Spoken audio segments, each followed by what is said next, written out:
when you're dealing with a neo-narcissist, right, you're bringing truth, facts, rationality, and reasonableness to the table. As a decent human being, you bring decency to the table and you expect decency in return. It's just kind of like an unspoken social contract to be able to have a constructive conversation with somebody rather than destructive, cooperative rather than uncooperative.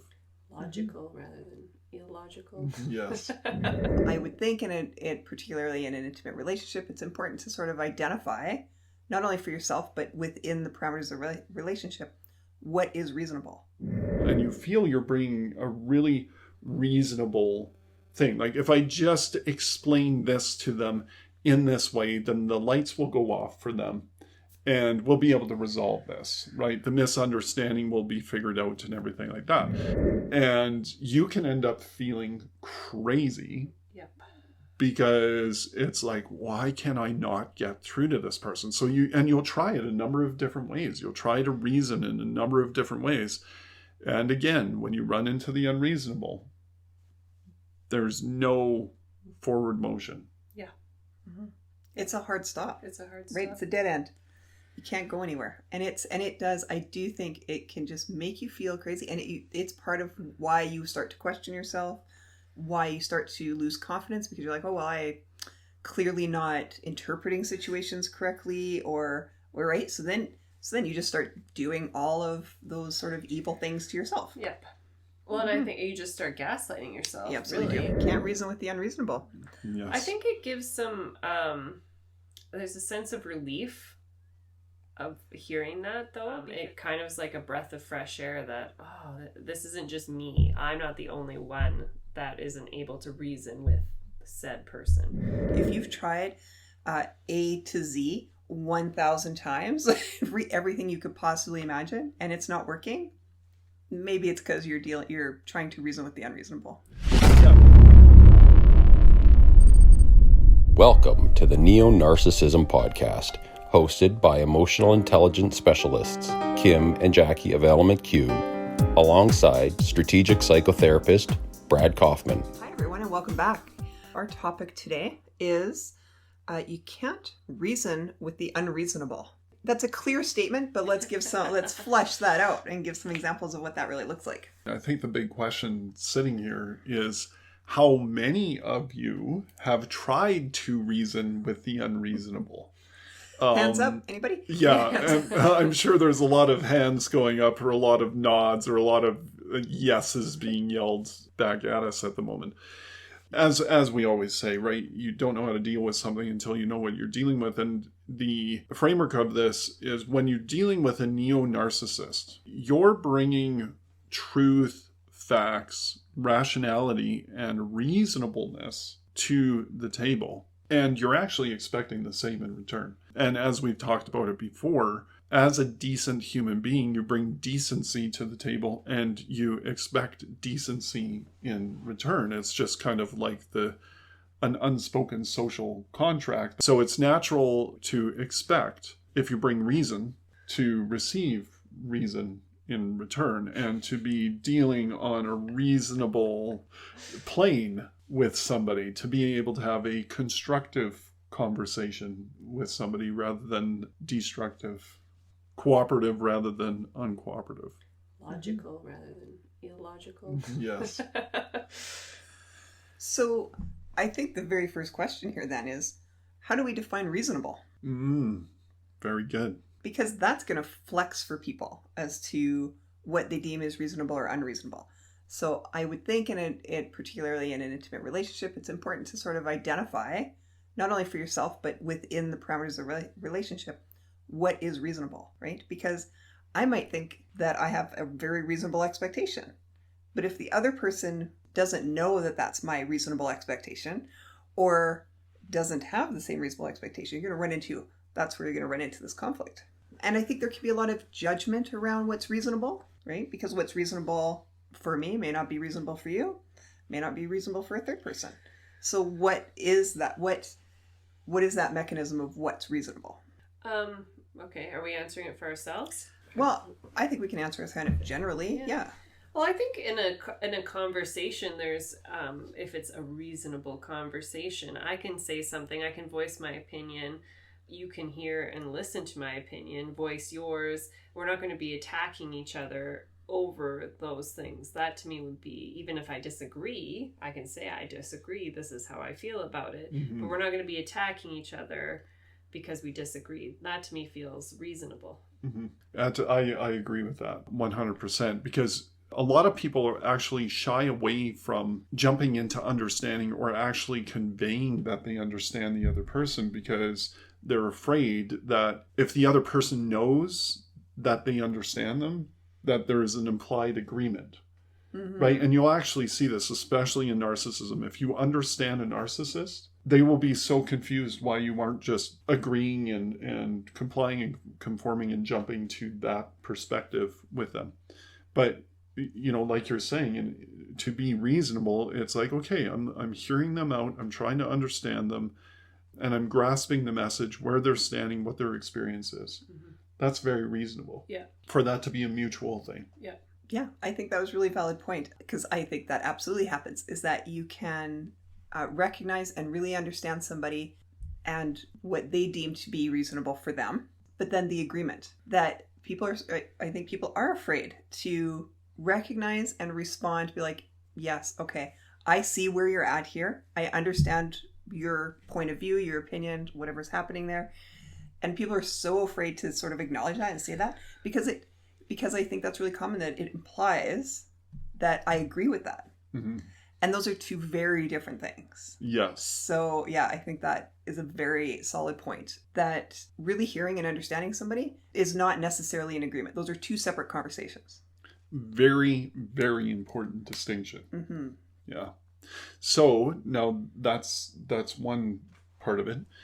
And then I would kind of throw into the mix, like really stripping the noise away from any circumstance or situation and looking for any potential existing facts. Now, yeah, this may sound like a rational argument, but in a way there's true value in what that is. And a lot of times circumstances are a lot less dramatic than they're played out to be, especially within a narcissist's mind, right? If you come down to the facts, it's kind of like, well, this happened, and then this happened, and then this happened.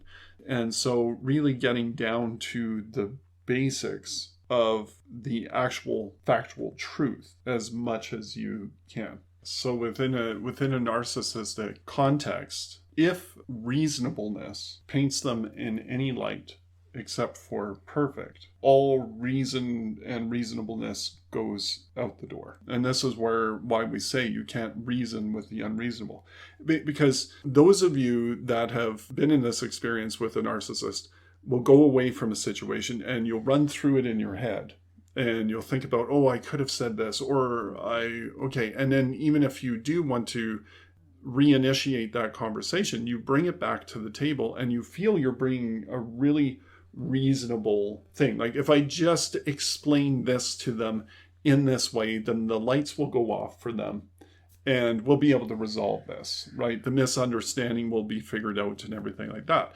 Again, you're approaching the conversation, you're approaching the situation expecting, right, the assumption that somehow they care about receiving that information, or they care about resolve, or they care about any of it, because, or that they'll do the same amount of work that you're doing on your end. Yeah. Yeah. And this is where a narcissist, especially a neo-narcissist, actually becomes impossible. It's impossible. You cannot find resolve when they aren't interested. It's like trying to feed a kid vegetables. It's really good for them. They just don't want it. It's disgusting. Exactly. Just not interested. Zero value whatsoever. And you can end up feeling crazy. Yep. Because it's like, why can I not get through to this person? So you'll try it a number of different ways. You'll try to reason in a number of different ways.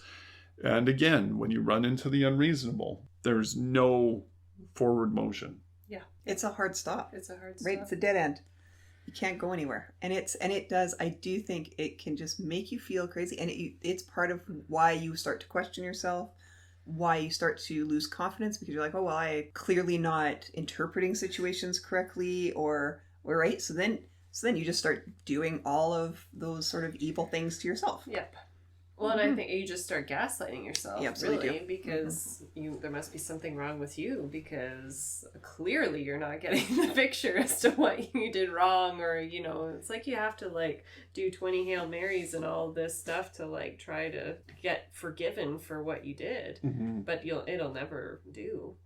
So then, this is what our tendency is as reasonable, rational individuals. I must not be understanding this situation. I better seek more understanding. Yeah. That will help. Yeah. So you jump in and you start exploring and digging for more information. And the thing is, I mean, this is healthy communication, right? Lead with understanding. Don't fight to be understood. Lead with understanding. So that's why we have 2 ears and 1 mouth, as they say. So go in and listen. And you will ask them questions. And if it gets to any point where it's too vulnerable for them, or where it starts to, again, make it look like they might have to step up to some level of responsibility, which is fine, nobody's perfect, they will not share. And you will seek understanding, and they will flip things around, and they will try to point fingers at you in certain ways, and you will just not gain any understanding whatsoever. And really, again, you're trying to approach it with some level of decency and reasonableness by trying to understand some other person's experience, which is a kind thing to do. But again, you can't reason with the unreasonable. Exactly. It's also, I think, like a really short walk. When you touch on that spot for the narcissist, when you are seeking clarification, when you're trying to understand, and you ask something and it touches whatever spot is in there that feels too vulnerable, that's so on the surface. It's such a short walk to get there. So it just takes almost no time at all before you see that. And you're like, oh, like I took a misstep right out of the gate. It's interesting how you say that. I took a misstep. Right, but that's the experience. Yes. Yeah. That's exactly what it is. And they'll spin it and put it on you, and you're sitting there going, right, this is a little bit of that gaslighting. Like, where am I actually in this? Yeah. Did I do something wrong, or didn't I? Am I the one being unreasonable? And so then you go and you run through all of this stuff on your own, and it just doesn't go anywhere. Now, here's the other thing is, remember, you're dealing with a different reality. You're dealing with the high probability of a delusion. So if you exploring with truth and with facts into something with them, they are essentially going to be highly resistant towards that, because you're inviting them to deal with actual reality, enter actual reality with you. And it actually puts them into a certain level of self-awareness. So if you're asking questions, they may have to do self-reflection, which they don't want to do. They like to deflect rather than reflect. And part of that is because of their need for fantasy, to stay in fantasy, as opposed to reality. Why would they try to reason with you? They can't. They got to keep that going. Yeah. I don't know if there's much else to say about that, right? Can't reason with the unreasonable. Yes. I think it gives there's a sense of relief of hearing that, though, and just sort of hearing that that's common with, it kind of is like a breath of fresh air that, oh, this isn't just me. I'm not the only one that isn't able to reason with said person. Or, because it just, like, if you've had these experiences, I still cycle back to them. Like, oh, maybe I really did do something wrong, or, I could have approached things differently, and da-da-da-da. And, like, to me, that's, like, they win, because they are constantly having you cycle through, and because you can never actually come to any resolve with them. And that's ultimately what it boils down to. And like you're saying, you can think of 100 different ways to approach it. Okay, maybe this approach will be better. Maybe this will break through. Maybe this will move towards resolve. Yeah. And you can try those things, and it's like you just can't do it. And again, those of us that are empathetic and usually good at communicating and usually good at getting like resolve or our message through to other people, you know, within the healthy frameworks or within a quote unquote normal framework, it just doesn't make sense to our brains that we can't get through to these people. Mm-hmm. Yeah. I think, to Jackie, to your point, it is really empowering, right? So I hope that listeners are also sort of taking that and being like, oh, like exhale a little bit and give yourself a little bit of break. If you've tried A to Z 1,000 times, everything you could possibly imagine, and it's not working, maybe it's because you're trying to reason with the unreasonable. Now, this is important to pay attention to as well. Our expectation that we're going to get to a resolve with these individuals, or to even be understood by these individuals. Again, we can't go into it assuming that we're going to get an agreement from them, and that shouldn't be what our expectation is. It's reasonable to hope to be understood in a healthy, mutually loving relationship. And so that's, again, a reasonable expectation. Unreasonable would be, again, if we're placing onto them, if I can get my message through, then they will do da-da-da-da-da. That's not necessarily how it works. Yeah. It's just working towards that mutual understanding, and hopefully based on mutual understanding, you'll be able to generate a more positive outcome and regenerate some level of meaningful connection. Beautiful. You cannot reason with the unreasonable, and as usual, you don't know how to deal with something until you know what you're dealing with. Thanks for joining us. We'll see you next time.